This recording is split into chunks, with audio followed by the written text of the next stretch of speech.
28 जून सन 1999 Alibaba.com का जन्म होता है। कौन करता है? एक टीचर जिसका नाम है जैक मा, उनके कुछ साथी कुछ और स्टूडेंट्स, कुल मिलाकर 17 लोग जो बनाते हैं एक .com कंपनी जिसका नाम होने वाला है Alibaba.com।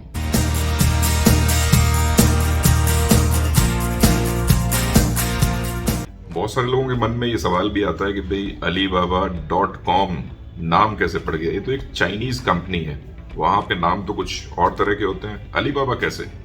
तो इसके पीछे जैक मा एक बड़ी इंटरेस्टिंग स्टोरी सुनाते हैं। वो कहते हैं एक बार मैं न्यूयॉर्क गया, वहां पर मैं एक रेस्टोरेंट में बैठा हुआ था और मैंने उसके वेटर से पूछा, डू यू नो अलीबाबा? क्या आप अलीबाबा को जानते हैं? उसने कहा हाँ। बोले उसके बाद मैं स्ट्रीट पर गया, वहां भी मैंने कई लोगों से पूछा, उन लोगों ने भी बताया कि वो अलीबाबा को जानते हैं। अलीबाबा और 40 चोर एक बहुत ही फेमस कहानी है और अलीबाबा उसके हीरो थे जिनके ऊपर कार्टून फिल्म से लेकर फीचर फिल्म तक बन चुकी है। तो वो एक बहुत बड़ा नाम था। उनका ये कहना था कि उसको सब रिकॉग्नाइज करते थे और पॉजिटिव सेंस में रिकॉग्नाइज करते थे, और वो एक ऐसा ब्रांड चाहते थे जिसे सब रिकॉग्नाइज करते हो और पॉजिटिव सेंस में करते हो। इसलिए उन्होंने अपनी कंपनी का नाम रखा Alibaba.com। अब देखिए कंपनी तो बन गई। उसी साल अक्टूबर में सॉफ्ट बैंक और गोल्डमैन सैच ने 25 मिलियन US डॉलर्स की फंडिंग भी कर दी। उसके साथ अलीबाबा दौड़ पड़ी और 2002 में Alibaba.com सिर्फ 3 साल बाद प्रॉफिटेबल हो गई। और जब वो प्रॉफिटेबल हो गई तो अलीबाबा ने दूसरी कंपनीज भी लॉन्च करनी शुरू कर दी। 2003 के बाद जैक मा ने एक के बाद एक .com और IT कंपनीज लॉन्च करनी शुरू कर दी। सबसे पहले उन्होंने लॉन्च की ताओ बाओ मार्केट प्लेस। इसके बाद उन्होंने अली पे लॉन्च की। अली पे पेमेंट गेटवे का काम करती थी, जैसे भारत में पेटीएम करती है। और अलीबाबा अली पे का इस्तेमाल अपने बिजनेस को एक्सपेंड करने के लिए करना चाहते थे। साथ ही उन्होंने Alimaama.com भी लॉन्च की और एक और कंपनी जिसका नाम है लिंक्स, वो भी उन्होंने लॉन्च की। ये सारी कंपनी IT स्पेस में ही काम करती थी, लेकिन इनके काम अलग अलग थे। जैसे अली पे फाइनेंशियल सर्विसेज को देखते थे, Alibaba.com business to business services को। इसके बाद अमेरिकन जायंट eBay 2003 में चाइना में एंटर करता है और एंटर करने के बाद उनकी नजर थी कि किसी तरह से अलीबाबा को कैप्चर कर लिया जाए, लेकिन जैक मा ने उनके उस एफर्ट को निष्क्रिय कर दिया और Alibaba.com को इंटैक्ट रखा। हैरत की बात यह है कि कुछ ही सालों में eBay का बोरिया बिस्तर बंद गया, लेकिन Alibaba.com जो कि जैक मा की कंपनी थी, दुनिया की सबसे ज्यादा प्रॉफिटेबल B2B कंपनीज में से एक बन गई। 2005 में Yahoo.com जो कि एक अमेरिकन कंपनी है, उन्होंने वेरिएबल इंटरेस्ट इक्विटी के थ्रू Alibaba.com में पैसा इन्वेस्ट किया। बहुत सारी कंपनीज नई उभरती कंपनीज में इसलिए इन्वेस्ट करते हैं कि जब उनका IPO आएगा तो उस समय वो उनके जो शेयर होल्डिंग है उससे बहुत ज्यादा पैसा कमा सकते हैं। कुछ ऐसा ही हुआ इस केस में याहू के साथ, क्योंकि अलीबाबा का IPO आने वाला था। याहू ने अलीबाबा में 40% स्टेक खरीदा सिर्फ $1 बिलियन में, और जब Alibaba.com स्टॉक मार्केट पे लिस्ट हुई तो उसकी वैल्यू हो गई $10 बिलियन। तो याहू का इन्वेस्टमेंट एक्चुअली पेड ऑफ और उनके 1 बिलियन के बन गए 10 बिलियन। यही होता है सक्सेसफुल कंपनीज के साथ। और 19 सितंबर 2014 Alibaba.com न्यूयॉर्क स्टॉक एक्सचेंज पे लिस्ट होती है और लिस्टिंग भी ऐसी वैसी नहीं। अलीबाबा की IPO में 25 बिलियन US रेज किए गए और उसका वैल्यूएशन था 231 बिलियन US। तो एक मैसिव वैल्यूएशन के ऊपर एक मैसिव मनी वाज रेज्ड, और उस समय पे it was by far the biggest IPO listing in the world. Can you believe it? इस लिस्टिंग के साथ Alibaba.com दुनिया की टॉप 10 मोस्ट वैल्यूएबल कंपनीज में शामिल हो गई और फोर्ब्स ग्लोबल 2000 की लिस्टिंग में ये कंपनी दुनिया की सबसे बड़ी पब्लिक सेक्टर कंपनीज में 31st पोजीशन पर थी।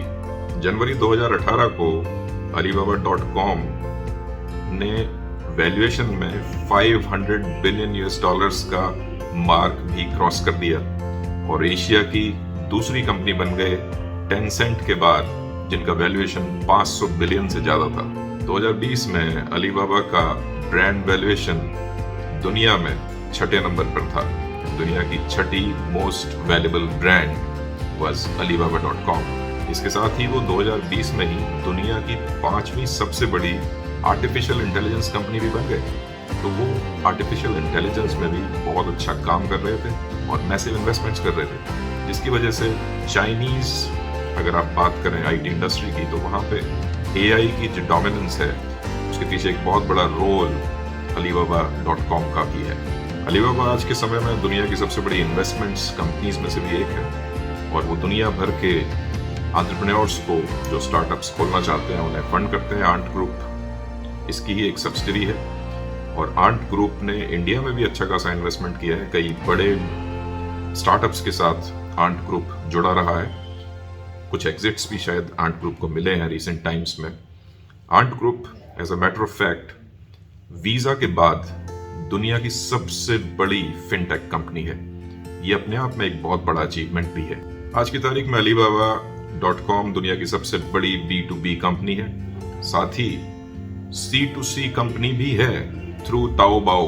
ताओबाओ एक C2C कंपनी है, वो भी दुनिया की सबसे बड़ी C2C कंपनी में शामिल है। इसके अलावा B2C में उनकी टी मॉल भी दुनिया की सबसे बड़ी आईटी कंपनीज में से एक है।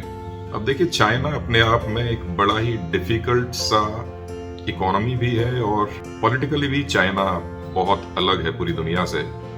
आप इस सारी कहानी को जो मैं आपको बता रहा हूँ alibaba.com की, इसका जो आगे होने वाला है वो बड़ा ही विचित्र है। विचित्र इसलिए है कि कंपनी जो चाइना से निकल के दुनिया की सबसे बड़ी आईटी कंपनीज में से शामिल हो जाती है, दुनिया के सबसे बड़े B2B रिटेलर्स में शामिल हो जाती है, उसका सीईओ और फाउंडर जैक मा 2020 में चाइनीज गवर्नमेंट के लिए कुछ बोल देता है और उसके बाद वो गायब हो जाता है, पता ही नहीं चलता है। 2020 के बाद आज हम हैं 2023 में और 2023 में एक खबर आती है कि जैक मा की जो इक्विटी थी, कौन सी कंपनी में, आंट ग्रुप में, जो उनकी फाइनेंशियल आर्म है। आंट ग्रुप से जैक मा की इक्विटी जो कि 50% हुआ करती थी, उसे घटाकर सिर्फ 6% कर दिया गया और उसका कंट्रोल जैक मा के हाथ से पूरी तरह ले लिया गया। ये डेवलपमेंट होता है उस कंट्री में जो आज की तारीख में दुनिया की सेकंड लार्जेस्ट इकोनॉमी है।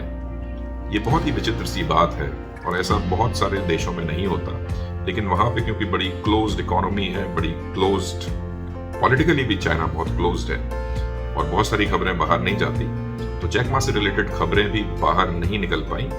लेकिन ये खबर बाहर आ गई कि आंट ग्रुप का जो कंट्रोल जैक मा के पास था 50% इक्विटी के साथ, वो अब नहीं है। उनकी इक्विटी रिड्यूस करके 6% कर दी गई है। इसके साथ ही एक और बड़ी खबर ये आई कि आंट ग्रुप जो अपना आईपीओ लाने वाला था, जो परसीव किया जा रहा था कि आज तक का सबसे बड़ा आईपीओ होगा, वो आईपीओ भी अब रद्द कर दिया गया है। क्योंकि चाइनीज स्टॉक एक्सचेंज पे अगर आपको लिस्ट करना है खुद को, तो आपका जो कंट्रोल होता है, कंपनी के कंट्रोल में अगर कोई फेरबदल होता है तो उसके 3 साल बाद आप कर सकते हैं। तो इमीडिएटली ये पॉसिबल नहीं है वहां पे। इवन वहां पे नेस्डेक जैसा एक और स्टॉक एक्सचेंज है, अगर उस पर भी उसे लिस्ट करना है तो उसमें 2 साल का टाइम है जब कंट्रोल चेंज होता है। साथ ही हांगकांग में अगर आप करते हैं ऐसा तो उसमें 1 साल बाद लिस्ट कर सकते हैं। तो अभी फॉर नाउ आंट ग्रुप का आईपीओ भी टल गया है। अब उसके बाद एक और खबर आती है कल, यानी कि कल ये काम हुआ है, आज ये अखबारों में फ्लैश हुई है, इनफैक्ट ऑनलाइन फ्लैश हुई है, अखबारों में शायद कल फ्लैश होगी।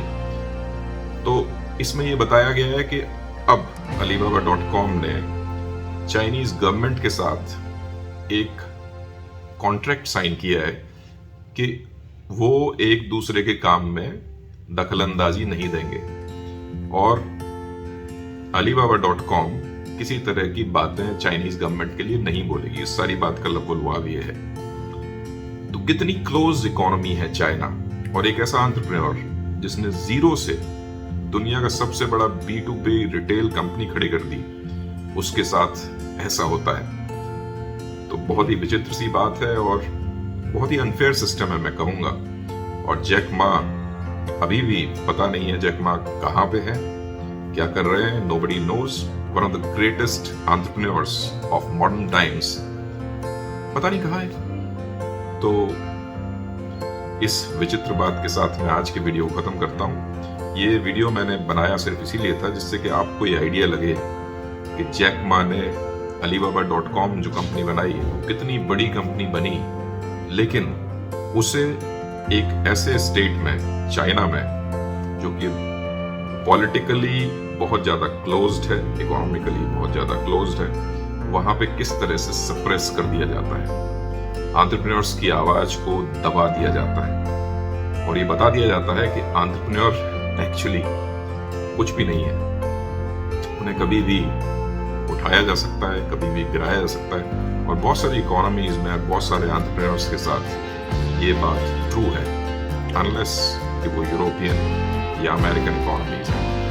Democracy does not exist, specially जब आप हुक्मरानों के खिलाफ ही कुछ बोलने लग जाएं। तो जैक मा ने ऐसा किया और उसकी सजा भी भुगती।